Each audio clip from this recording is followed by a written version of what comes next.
East of Eden, chapter 42. A war always comes to someone else.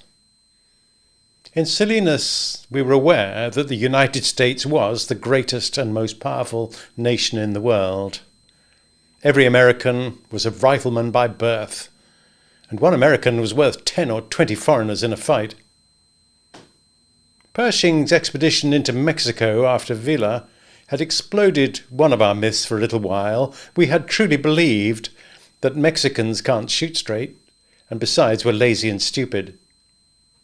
When our own Troop C came wearily back from the border, they said that none of this was true. Mexicans could shoot straight, goddammit, and Villa's horsemen had outridden and outlasted our town boys.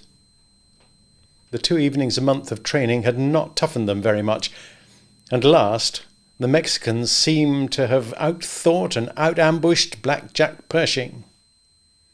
When the Mexicans were joined by their ally dysentery, it was god-awful. Some of our boys didn't really feel good again for years. Somehow we didn't connect Germans with Mexicans. We went right back to our myths. One American was as good as 20 Germans. This being true, we had only to act in a stern manner to bring the Kaiser to heel. He wouldn't dare interfere with our trade, but he did.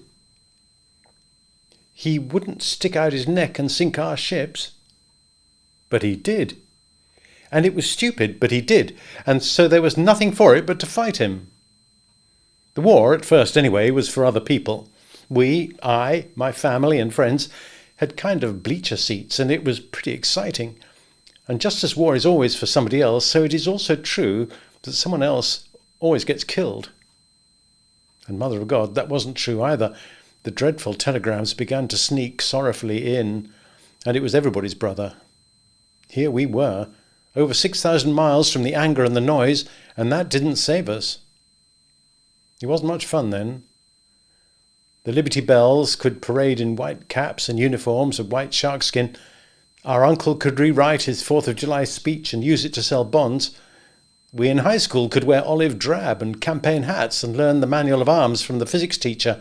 But Jesus Christ, Marty Hops was dead. The Burgess boy from across the street, the handsome one our little sister was in love with from the time she was 3, blown to bits. And the gangling, shuffling, loose-jointed boys carrying suitcases were marching awkwardly down Main Street to the Southern Pacific Depot.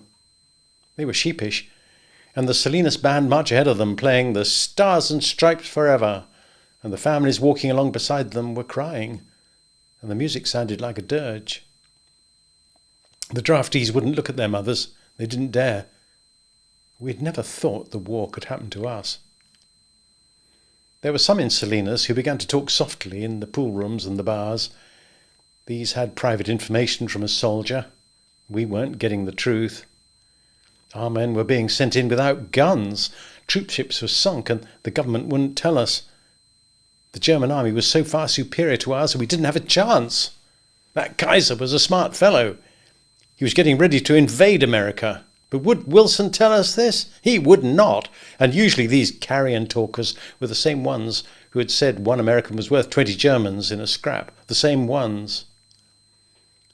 Little groups of British in their outlandish uniforms, and they did look smart, moved about the country buying everything that wasn't nailed down and paying for it and paying big. A good many of the British purchasing men were crippled, and they wore their uniforms just the same.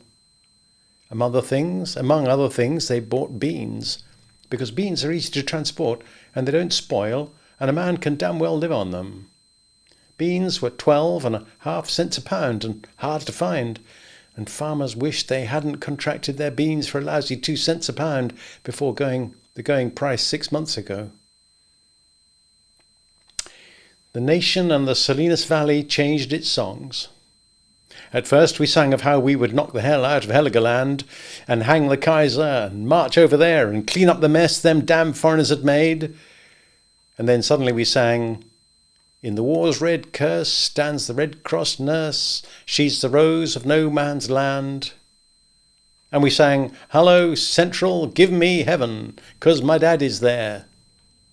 And we sang, "Just a baby's prayer at twilight when lights are low, She climbs upstairs and says her prayers.